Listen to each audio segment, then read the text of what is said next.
నమస్తే, welcome to Abhinav Bharat. 2024 సాధారణ ఎన్నికల్లో పోటీ చేసిన అన్ని స్థానాల్లోనూ గెలిచి దేశ రాజకీయాల్లో సంచలన విజయాన్ని నమోదు చేసుకున్న పార్టీ జనసేన. ఫలితాల అనంతరం కూటమి ప్రభుత్వంలో భాగస్వామిగా కొనసాగుతున్న ఆ పార్టీ అధ్యక్షుడు పవన్ కళ్యాణ్ డిప్యూటీ సీఎంగా బాధ్యతలు నిర్వహిస్తున్న సంగతి తెలిసిందే. అయితే ఉప ముఖ్యమంత్రి హోదాలో ఆయనలో చాలా మార్పు కనిపిస్తుందని సొంత పార్టీ నేతలే కాక అభిమానులు కూడా అంటున్నారు. డిప్యూటీ సీఎం పవన్ కళ్యాణ్లో అనూహ్యమైన మార్పులు కనిపిస్తున్నాయని, గతంలో మాదిరిగా ఆయన వ్యవహారం లేదనే వార్తలు వినిపిస్తున్నాయి. పూర్తిగా పరిపాలనపైనే దృష్టి సారించిన పవన్ కళ్యాణ్ గతంలో ఉన్న ఆవేశాన్ని ప్రదర్శించడం లేదని, ప్రత్యర్థులపై పదునైన విమర్శలకు సైతం దూరంగా ఉంటున్నారని రాజకీయ వర్గాలు అంటున్నాయి.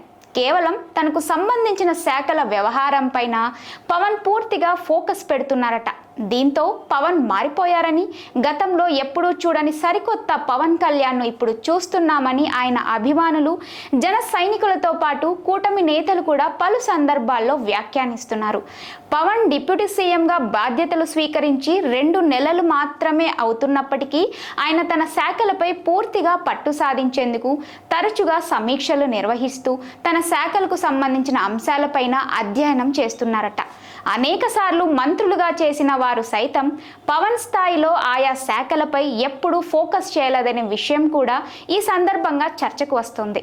పవన్ కళ్యాణ్ తీసుకున్న పంచాయతీరాజ్, గ్రామీణాభివృద్ధి శాఖలు తనకు బాగా నచ్చిన అంశాలు కూడా కావడంతో పూర్తిగా ఆ శాఖలపైనే ఫోకస్ చేశారట.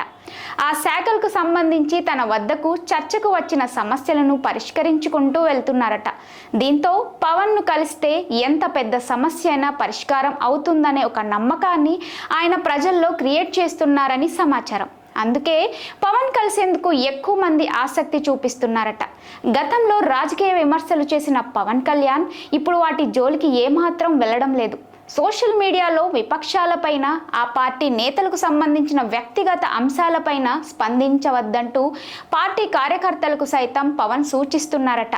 తన శాఖ అభివృద్ధి, సమస్యల పరిష్కారం వంటి వాటిపై ఎక్కువ ఫోకస్ చేసిన ఈ జనసేనాని దీంతో పాటు తనను గెలిపించిన పిఠాపురం నియోజకవర్గ అభివృద్ధి పైన ప్రత్యేకంగా దృష్టి సారించినట్టు సమాచారం. ఎక్కువగా పిఠాపురంలో లేదా విజయవాడలో ఉంటున్న పవన్ పార్టీ కార్యక్రమాలు అన్నిటినీ నాదెండ్ల మనోహర్, నాగబాబు వంటి వారికి అప్పగించేశారట. సీఎం చంద్రబాబుతో భేటీ అయినప్పుడు కూడా కేవలం తన శాఖలకు సంబంధించిన అంశాలపైనే పవన్ చర్చిస్తున్నారని కూటమి నేతలు అంటున్నారు. ఇదిలా ఉండగా ఏపీలో జరుగుతున్న మిగతా ఘటనల విషయంలో డిప్యూటీ సీఎం పవన్ స్పందించకపోవడంపై విమర్శలు వినిపిస్తున్నాయి.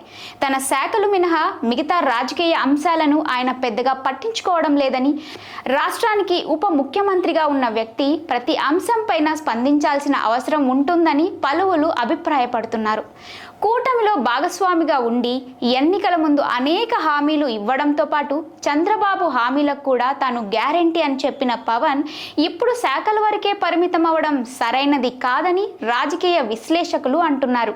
రాష్ట్ర పాలన అంశాలపై పూర్తిగా బాధ్యత తీసుకుంటేనే ప్రజలు పవన్ కళ్యాణ్ను మరింతగా అభిమానించే అవకాశం ఉంటుందని, అలా కాకుండా తప్పించుకుంటే మంత్రివర్గంలో అందరితో పాటుగా ఒక మంత్రిగానే మిగిలిపోతారని, ఈ విషయాన్ని జనసేన అధినేత గుర్తించాలని ఆయన అభిమానులు సైతం అభిప్రాయపడుతున్నారు.